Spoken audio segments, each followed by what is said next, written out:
Walk into an IKEA store and something unusual happens. You do not simply see a sofa, choose it, pay and leave. You follow a path. You walk through bedrooms, kitchens and living rooms. You write down a shelf location. You collect a flat box from a warehouse. You carry it home. And then, in many cases, you build the product yourself. Most retailers try to remove work from the customer. IKEA deliberately gives some of it back. And somehow, that became one of the most successful retail systems in the world. In the UK, IKEA opened its first store in Warrington in 1987. Today, it employs nearly 12,000 people across 21 UK stores. Globally, the IKEA system has more than 500 stores across over 60 markets, with total IKEA sales reaching €44.6 billion in financial year 2025. But the most interesting thing about IKEA is not its size. It is how the entire business fits together. The flat pack affects transport. Transport affects price. Price affects the customer. The showroom affects what people imagine. The warehouse affects labor. Even the meatballs play a role in turning a furniture purchase into a day out. So today, we are going to follow the story from a 17-year-old entrepreneur in rural Sweden to the first British store in Warrington, and then break down the operating system behind the brand. Because IKEA's real product is not a bookcase or a table. It is a repeatable way of making good-looking homes affordable to the many.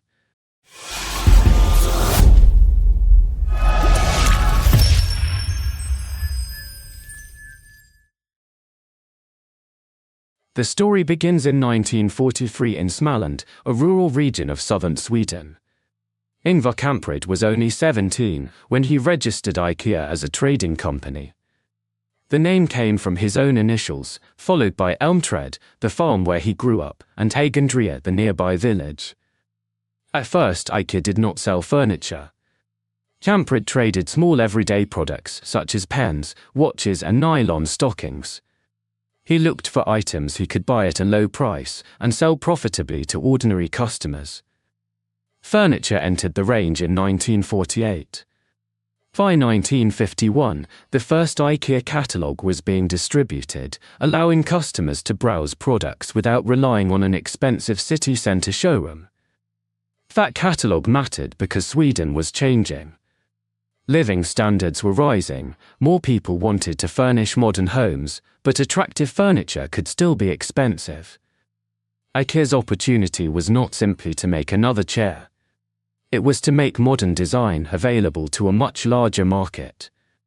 The first permanent furniture showroom opened in Almuthel in 1953. Customers could now see and touch products before ordering them. 5 years later, in 1958, the first full IKEA store opened in the same town. But growth created a problem. Bulky assembled furniture is expensive to store and transport. It takes up space in lorries. It can be damaged. And every extra handling step adds cost. The flat pack idea attacked that problem. Products were designed so they could be packed into smaller rectangular boxes, moved more efficiently, and assembled later. The customer took over the final stage of production. That sounds like an inconvenience. But IKEA turned it into a trade. The customer contributed transport and assembly. In return, IKEA could offer a lower price and let customers take many products home immediately. The store format evolved around the same logic. Instead of keeping the showroom, sales assistant and warehouse as separate systems, IKEA connected them into one journey. First, customers entered furnished room settings. These did not show isolated products. They showed a possible life: a small kitchen organized efficiently, a children's bedroom with hidden storage, or a living room that looked more expensive than it was. Then came the market hall, filled with smaller products and easy additions. Finally, customers reached the self-service warehouse, where they collected flat packs using island location numbers. One path linked inspiration, impulse buying, inventory and fulfillment. During the 1960s and 1970s, IKEA expanded across Scandinavia and into continental Europe. Germany became one of its most important markets. The company was learning that a system created in Sweden could travel, provided the core idea remained consistent. Then came the United Kingdom. In 1987, IKEA opened its first UG store in Warrington. For British shoppers, the proposition felt different from the traditional furniture shop. IKEA stores were large destinations, often outside city centres, with room sets, self-service collection, Swedish food and thousands of products under one roof. The experience asked for more time, but it also gave customers more control. They could compare whole rooms, see prices clearly, collect products immediately and make a home project feel achievable. As IKEA expanded in Britain, its blue and yellow identity became instantly recognisable.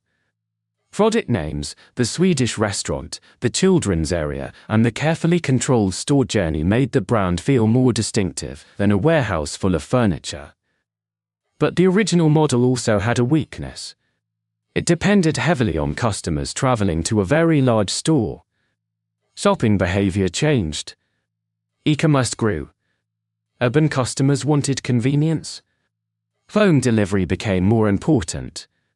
A trip around a giant showroom could feel inspiring on Saturday, but frustrating when someone only needed one replacement shelf.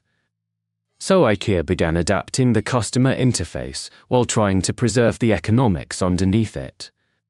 Online shopping, click and collect, planning services, smaller city formats, collection points and improved delivery brought IKEA closer to customers.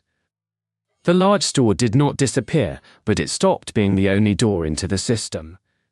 In financial year 2025, Ingvar Group, the largest IKEA retailer, recorded 736 million store visits and 3.9 billion visits to IKEA.com. That contrast tells you exactly where the modern challenge sits. IKEA still has physical scale. But the customer journey now begins on a screen far more often than it begins in a showroom. Which raises the real strategic question. How did a business that asks customers to do more become associated with giving them more value? Go back to the flat pack. It is easy to describe it as packaging. Strategically, it is much bigger than that. The final price of furniture includes more than wood, screws and design. It includes empty space inside a delivery vehicle, warehouse space, handling, damage, assembly and labor. IKEA attacked those costs together. A product designed for flat packing can fit more units into transport and storage. A self-service warehouse reduces some picking and sales labor.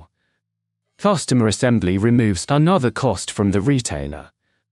This is the first lesson. Affordability is usually a system outcome. Businesses often try to reduce price by negotiating harder with suppliers or accepting a smaller margin. IKEA asked a better question: which activities create value for the customer and which can be redesigned, removed or transferred? The lower price was not created at the till. It was engineered into the whole operating model. Traditional service logic says customers want everything done for them. IKEA proved that many customers will accept effort when the exchange is clear. They carry the box. They transport it. They assemble it. But they receive a lower price, immediate availability and a sense of ownership over the finished result. This is sometimes called co-production. The customer performs part of the activity that the company might otherwise perform. But co-production only works when the task is manageable. The packaging must be compact. The components must be complete.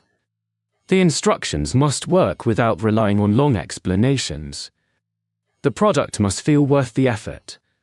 If any of those parts fail, the customer does not feel empowered. They feel exploited. So the lesson is not to make customers do your work. It is to identify where customer participation can create a better exchange for both sides. An IKEA showroom does not simply display stock. It reduces imagination risk. A flat-packed cabinet in a warehouse is not emotionally exciting. But the same cabinet inside a carefully designed room shows what the customer's home could become. The room set creates desire. The price label makes the idea feel achievable. The market hall adds smaller purchases.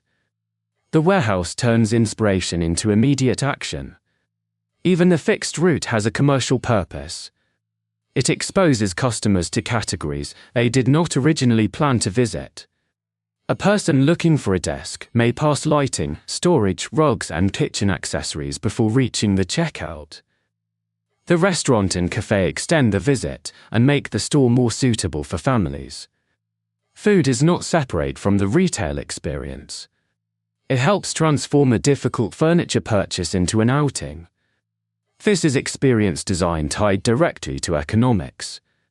IKEA stores around the world feel recognisable IKEA. The colors, product language, room set logic, flat packs, self-service warehouse and value position travel across markets. That consistency creates economies of scale and strong brand memory. But customers do not buy a standardized home. They combine products differently. They choose colors, sizes, rooms and budgets that reflect local housing and personal taste. The powerful balance is they standardize what customers do not need to be unique, then provide choice where identity matters. The operating system stays repeatable. The final home feels personal. IKEA's modern challenge is not simply to build a better website. The original system was designed around customers traveling to stock. E-commerce reverses that flow. Now stock often has to travel to the customer, sometimes as one small order at a time and place the customer chooses. That changes picking, delivery, returns, inventory visibility and cost.